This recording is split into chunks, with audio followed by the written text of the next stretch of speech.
Hi friends, அஸ்ஸலாமு அலைக்கும். Welcome to taste with us Tamil. இன்னைக்கு ஈஸியான சேப்பங்கிழங்கு ரோஸ்ட் ரெசிபி தான் பார்க்க போகிறோம். இதுவரையிலும் எங்கள் சேனலை சப்ஸ்கிரைப் பண்ணாதவங்க மறக்காமல் சப்ஸ்கிரைப் பண்ணிக்கோங்க. ஒரு கடாயில் 2 டீஸ்பூன் எண்ணெய் சேர்த்து எண்ணெய் சூடானதும் 1 டீஸ்பூன் கடுகு உளுந்து கொஞ்சம் கறிவேப்பிலை சேர்த்து தோல் நீக்கி கழுவி நறுக்கி வச்சுருக்க சேப்பங்கிழங்கை சேர்த்து 2 நிமிஷம் நல்லா வதக்கி விடணும். கிழங்குல 1/4 டீஸ்பூன் கரம் மசாலா, 1/4 டீஸ்பூன் மஞ்சள் தூள், தேவையான உப்பு சேர்த்து நல்லா கிளறி விட்டு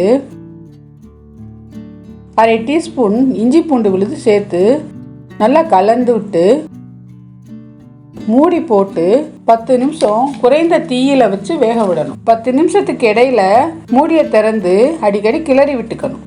கிழங்கு எல்லா பக்கமும் நல்லா சிவந்து வந்ததும் 1/2 டீஸ்பூன் சாம்பார் தூள் சேர்த்து 2 நிமிஷத்துக்கு கிளறி மசாலாவோட போனது இறக்கினா சுவையான சேப்பங்கிழங்கு ரோஸ்ட் ரெடி. இந்த ரெசிபியை கண்டிப்பா ட்ரை பண்ணி பாருங்க.